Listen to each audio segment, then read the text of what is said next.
The Mekhi Becton trade rumors continue to swirl. From where? Well, it first started, Rich Cimini threw it out there. I kind of dismissed it. I'm like, whatever, that's one guy's opinion. No big deal. Then Connor Hughes, in his write-up on the first week of camp, says he thinks there's a pretty good shot he's traded at the end of the summer. Brian Costello, same thing. Someone tags Anton B. Staley, New York Daily News, in Costello's article, and Anton says, yeah, I wouldn't be surprised at all. I texted a buddy of mine who covers the Jets independently at practice every day, and he's like, yeah, man, a lot of people are talking about that on Thursday and Friday. So it's possible. They're all hacks. They don't know what they're talking about. They hate Mekhi Becton. It's clickbait season. It's possible.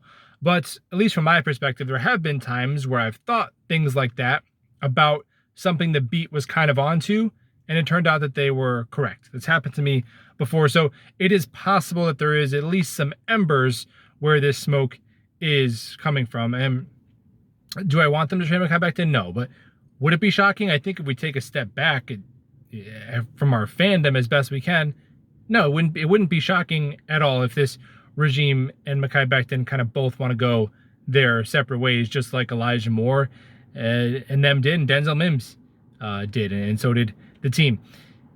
At the end of the day, Becton, super talented, missed the last 2 years, and then there's a lot of positives to this offseason where he's clearly in the best shape of his life. And it's not like last season where he lost all the weight before camp, where he's clearly showing up and working out at the facility and is lower than when he was drafted. He's probably weighs like 340, under 350, unequivocally has lost and kept off the weight and is in really good shape. And even if you just see him in warm-ups and stuff last year, he was puking off to the side immediately. He could barely get through the practice, and that's not the case this year. So that's the biggest positive.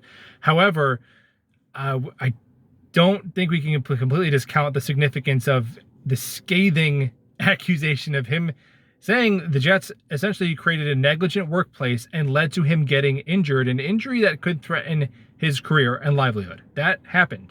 And yes, it mostly seemed to be pointed at some of the offensive coaching staff who's no longer here, but I think it's naive to think that Robert Saleh and Joe Douglas don't feel some type of way about that.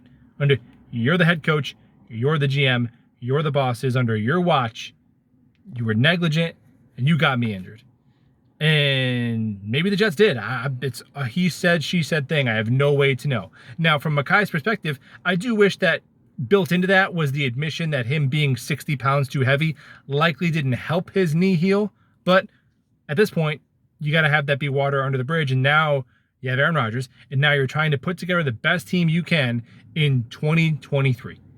And in my opinion, that team does include Mekhi Becton. Even if there's a 50-50 shot that he could be on the field, that to me is worth more than, what are you going to get, a 5th-round pick? Look, everything has a price. If someone's calling with a second, he's gone. But no one's doing that. He's at the lowest possible value that he could be.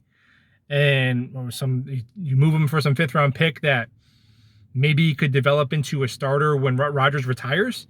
You know what I mean? Carter Warren was a 4th-round pick this year. Anybody want to see Carter Warren taking reps at left tackle during the regular season this year? I don't.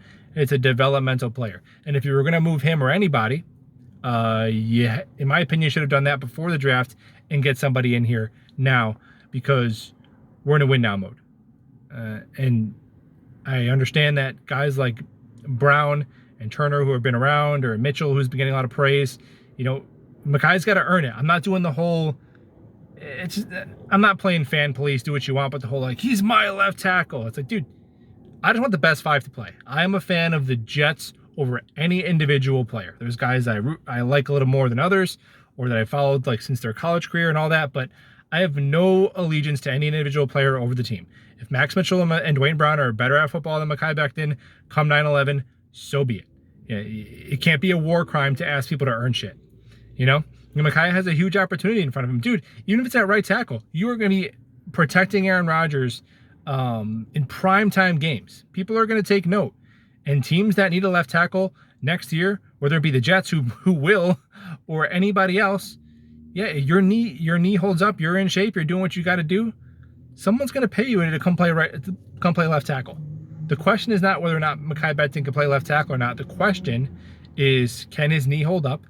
And Furthermore, what is the best assortment of 5 offensive linemen that best suits the Jets in 2023? So if it's Mekhi at left and Mitchell at right and Dwayne Brown at backup left tackle, I don't care. However the coaches want to sort all that out.